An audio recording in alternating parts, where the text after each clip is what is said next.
Boa tarde, meus amigos. Então vamos lá. Eu espero que vocês tenham feito, né? Escolhido um monumento, um dos monumentos, um monumento do Brasil, e ter feito essa pesquisa, né? Colocado o nome do monumento, a localização, igual a tia explicou no vídeo passado. Eu vou estar pedindo para ver isso no Meet, entendeu? Por quê? Porque é uma forma de vocês poderem fazer as colocações de vocês, né? Aí é legal assim que vocês façam para fazer a colocação. Ah, eu escolhi esse monumento, a localização, quando, olha, foi construído tal ano, as principais características. É legal e interessante que vocês façam, tá, meus amigos? E agora vamos ao capítulo de hoje. Então, hoje nós vamos ver as histórias em quadrinhos, né?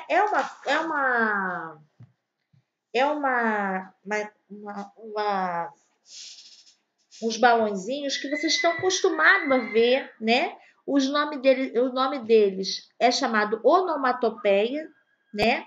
Vocês conhecem, vocês conseguem ver isso muito em história em quadrinhos, às vezes um texto ou outro do nosso livro é usado essas onomatopeias, e é muito interessante, porque assim, cada onomatopeia que aparece ela é um barulhinho, né? O toque-toque, você sabe que está batendo na porta, né? Pum, né? Um estouro. Esse B com vários Z aí, tá dormindo. Então você já consegue identificar de acordo com cada onomatopeia. O cabrum, né? Como se fosse o relâmpago, né? Buá, buá, é o choro. Então é muito legal, né? Eu acredito que vocês conheçam, né? Já viram bastante onomatopeia. E é interessante, porque vocês conseguem identificar e entender quando tem na história, certo? Aí vamos lá. Aqui nós temos a finalidade da arte sequencial é contar uma história ou transmitir uma ideia em uma série de acontecimentos. Sua estrutura é composta de uma sequência de quadros que podem conter tanto imagem quanto textos. Essa forma geralmente é usada em tirinhas e histórias em quadrinhos, frequentemente publicadas em jornais e revistas. No Brasil, a primeira revista de história em quadrinhos foi As Aventuras de Inhoquim, ou Impressões de uma Viagem à Corte. Foi publicada em 30 de janeiro de 1869 por Ângelo Agostini. Por isso, nesta data, atualmente é comemorado o Dia Nacional do Quadrinho. Leia a página produzida ao lado, que trata do surgimento das histórias em quadrinhos no século XIX. Mas nós temos aqui, ó, uma história em quadrinho. Em quadrinhos pode ter personagem, balões de textos e as onomatopeias. Então vamos lá. Olhando para aí, ó. A primeira história em quadrinhos surgiu em 1823 nos Estados Unidos. Eu estou acompanhando aqui a leitura. Era um almanaque que tinha anedotas, passatempos e novidades. E novidades, anedotas, né, que são piadas. Em 1846 foi criado, né? Foi criada a Ianice. Peraí, minha vista ficou ruim. A Ianice e a Dolder, que foi a primeira revista cômica em quadrinho. Antes, os textos dos quadrinhos eram escritos acima ou abaixo, mas em 1895 o americano Richards introduziu o uso dos balões, mostrando exatamente de qual personagem vinha a fala. Os sinais e palavras que imitam os sons e ruídos chamam-se onomatopeias. Foram inventados em 1897 pelo desenhista Rudolph, o criador dos Sobrinhos do Capitão. A primeira revista em quadrinhos publicada no Brasil, dedicada às crianças, foi o Tico Tico, em 1905. Então, aqui está mostrando como tudo começou, né? Até quando começou a usar os balãozinhos, né? E cada balãozinho transmite, né? Às vezes tem o balãozinho do pensamento, o balãozinho, né? da interrogação. Aí agora nós vamos para outra página. Espera aí. Só um minutinho. Aí nós temos aqui, ó. Observe abaixo os exemplos de história em quadrinhos publicadas atualmente no Brasil. Caranga, acorda, caranga. Mas o quê? Corre, caranga, vamos logo. Estou indo, estou indo. Esses humanos estão destruindo tudo. E aí, né, eles vendo o caminhão descarregar ali. E aí, olha lá o barulho, puf, puf, que era aquele barulho de tanta coisa caindo de dentro do caminhão. Aqui do Seninha, ó. Seninha, o carrinho revolucionário.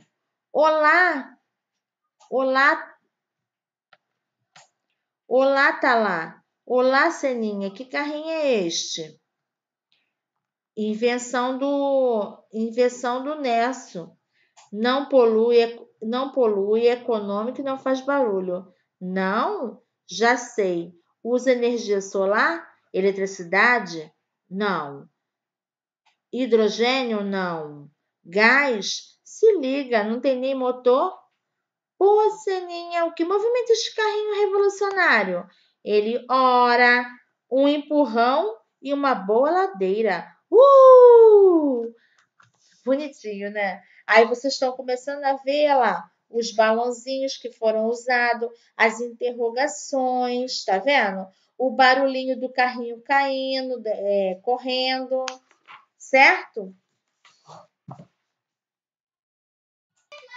Diferentemente das histórias em quadrinhos, que podem ocupar uma ou várias páginas de uma revista, a tirinha conta uma história curta.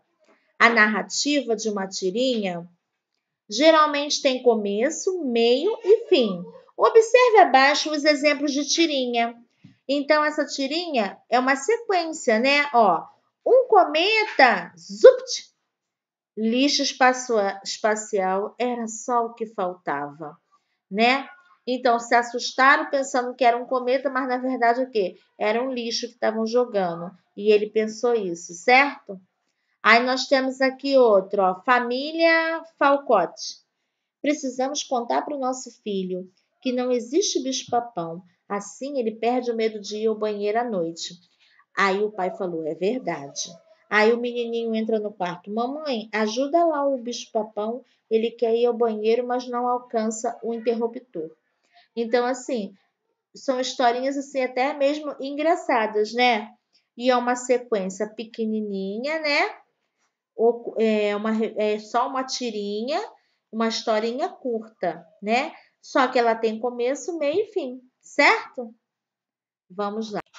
Então, meus amigos, nas imagens apresentadas na página 45 e 48, é possível observar alguns dos principais elementos que compõem a história em quadrinhos e as tirinhas, personagens, os balões de textos, as onomatopeias.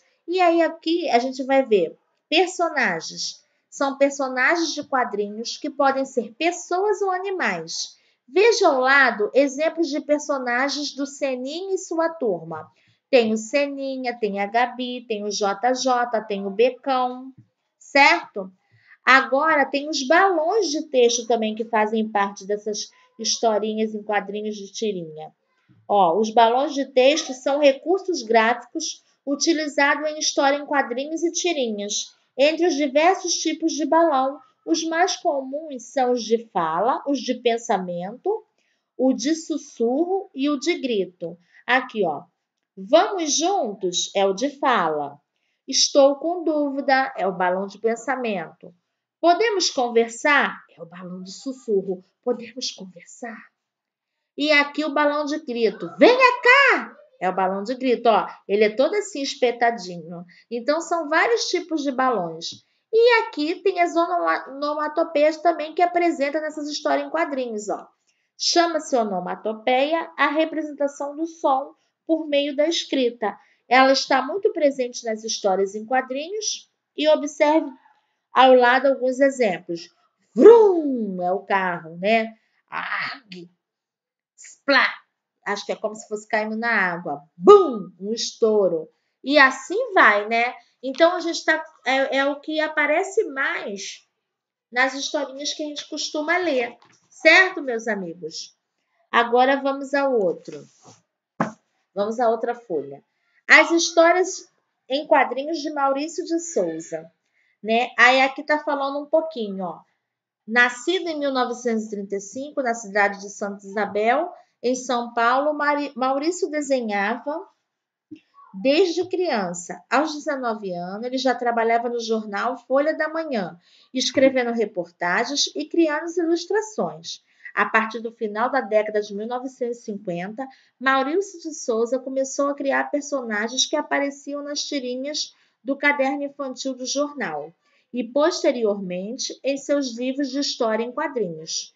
Os primeiros personagens que criou foram Bidu Franjinha, em 1959. A partir da década de 1960, ele criou também o Cebolinho, o Cascão, Chico Bento, Piteco, Astronauta, Horácio, Mônica e Magali. Em 1970, ele publicou seu primeiro livro de história em quadrinhos da Turma da Mônica. O, meu Deus, ó, o cartunista brasileiro tornou-se internacionalmente reconhecido por seus livros e personagens. Periodicamente, adiciona novos personagens à Turma da Mônica, favorecendo a inclusão e o respeito às crianças que têm síndrome de Down, autismo e deficiência física. Isso é muito interessante, né? Eles vão inovando e vão fazendo essa inclusão. Isso é muito legal. Em 2008, deu continuidade ao seu trabalho criando a Turma da Mônica Jovem, destinada ao público adolescente. As histórias em quadrinhos de Maurício de Souza se expandiram para outras mídias, como desenhos animados, brinquedos e jogos eletrônicos. Estão presentes em 40 países e já foram traduzidos para mais de 14 idiomas. Maurício de Souza recebeu ao longo de sua carreira diversos prêmios importantes, né? Já ganhou troféu, né? Prêmio na Academia Brasileira de Letras. Então a gente percebe aí, né, a importância das revistinhas também em quadrinhos. É claro que tem que ser uma coisa saudável, uma coisa boa para que a gente possa ler, porque a intenção é a gente se divertir, rir, né? Mas tem algumas historinhas aí que parece também que foi publicada do Maurício de Souza que não estava sendo muito legal para ser vista, né? Não sei se vocês ficaram sabendo. Então tem que ser aquelas simples, né? Saudável, mas para a gente se divertir e perceber o que a tia está falando aqui, desses balõezinhos, né?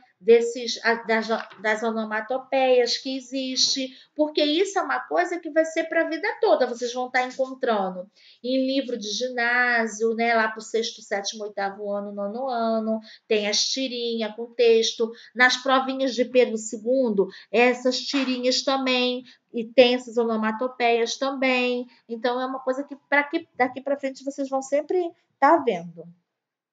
Agora nós vamos à nossa proposta de trabalho. Vamos fazer uma história em quadrinhos e, para isso, seguir as orientações abaixo. Aí, nós temos aí nas duas páginas seguintes, que vocês estão com o livrinho, vocês vão ver. Na página 51 e 53, nós vamos ter 8 quadrinhos. E 8 quadrinhos, né? Grande, né? Então, para vocês criarem a própria história, vai ter um começo, um meio e um fim.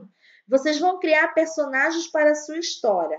Então, vocês podem fazer um rascunho primeiro do que vai ser feito para depois fazer nessas páginas.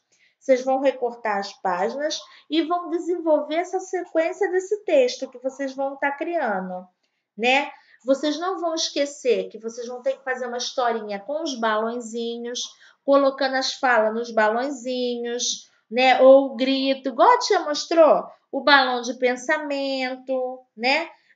Vamos criar um título para a história, né? E aí aqui a proposta estava falando que era para juntar com um colega, né? Tornar uma revista em quadrinhos, mas não vai ser o caso porque nós não estamos na escola. Então cada um vai criar a sua historinha, cada um vai estar criando a sua tirinha. Então era legal o quê? A gente mostrar no Meet cada um como criou a sua historinha. Ah, minha historinha eu falei sobre isso. foi super legal. Eu usei a onomatopeia também. Então, isso que é interessante, a gente aprender e tá usando ali na historinha o que foi proposto, entendeu? Não esqueçam do título e não esqueçam de fazer as colocações, a onomatopeia e os balãozinhos, entendeu? Aí vai ser nessas páginas aqui, ó, nessas páginas em branco, ó, tá vendo? Esses quadradinhos aqui. Aí nós temos 8 quadradinhos desse. Nós temos 8 para vocês poderem criar, tá bom? Agora nós vamos dar uma paradinha, né, para fazer a correção de ciências, falando da polinização. Aquela criança que não conseguiu fazer porque está sem o livro, aí faça o seguinte: para agora o vídeo e espera a chegada do livro, que vai chegar amanhã, né? Agora, a criança que, eu tentei fazer, tia, lembrei da aula, eu tentei fazer mais ou menos, quero ver como é que eu me saí. Beleza, vamos ver a correção agora, tá bom, meus amigos? Então, tá ok. E amanhã, né, é o dia de vocês pegarem o livro e os testes na escola. Né? Nós vamos estar falando cada dia sobre o teste, vamos estar concluindo aquela partezinha de matemática que faltou, que é mais tipo assim, é mais um apanhado do conteúdo, né? Tipo uma revisão. Então vai ajudar. Então a minha proposta vai deixar para fazer a prova de matemática, o testezinho, por último, porque aí a gente vai conseguir fazer essa revisãozinha para dar aquela força, para a gente poder fazer o teste, né? Sabendo tudo aí numa boa, tá bom? Então vamos lá. Agora nós vamos lá na fazer a correção. Então vamos lá, meus amigos. Polinização. A polinização consiste no transporte do pólen das anteras de uma flor até o estigma de outra flor. Então aqui está assim, para a gente numerar as frases abaixo, na ordem que ocorrem as fases de reprodução de uma flor. Então vamos lá, nós vamos tentar fazer juntos aqui, né? Ver se vocês acertaram. Mais uma vez, quem não quiser, a tia deixa esperar a chegada do livro para ser feito. Mas eu acho legal também a gente, às vezes, tentar fazer, né? Para ver como é que nós estamos, né? Como é que nós, assim, estamos, né? Porque é uma revisão, né, meus amigos? Então, vamos lá. Então, meus amigos, aqui já está numerado, mas vamos ver passo a passo com a tia? Então, aqui, ó. Numa flor, existem órgãos sexuais masculinos e femininos. Isso mesmo, masculinos e femininos. Número 2. Os grãos de pólen são formados nos órgãos masculinos da flor e os óvulos no órgão feminino, certo? Aí está mostrando aqui, né? Os grãos de pólen são formados nos órgãos masculinos da flor e os óvulos no órgão feminino, ok? Número 3. O pólen de uma flor é levado para outra flor através de quem? De animais, de vento, né? De chuva, são levados. 4. Os grãos de pólen caem no órgão feminino da flor. 5. O pólen penetra no ovário e ocorre a fecundação. Aí o pólen penetra no ovário e ocorre a fecundação. 6. Após a fecundação, a flor murcha e as pétalas caem. E 7. O ovário cresce e se transforma em fruto. Então, aqui está mostrando a ordem que ocorre as fases de reprodução de uma flor, certo? E assim, ó, se transforma no fruto. Aí nós temos aqui, ficou 7, 1, 6, 5, 3, 2, 4, certo? Então tá bom, meus amigos. Espero que vocês tenham acertado. Se por acaso errou um ou outro, né, consertar, verificar o porquê que errou, tá bom? Aqui tudo começou, ó, tá mostrando o que existe, Aqui falando que os grãos de pólen são formados nos órgãos masculinos e os ovos no órgão feminino. Depois é falado como o pólen é levado para outra flor. Depois os grãos de pólen caem no órgão feminino da flor. O pólen penetra no ovário e ocorre a fecundação. Depois da fecundação, após a fecundação, a flor murcha e as pétalas caem. E por último, o ovário cresce e se transforma em fruto. Certo, meus amigos? Espero que vocês tenham acertado. Então vamos lá. Fiquem com Deus, um beijo, façam trabalho de arte e até amanhã.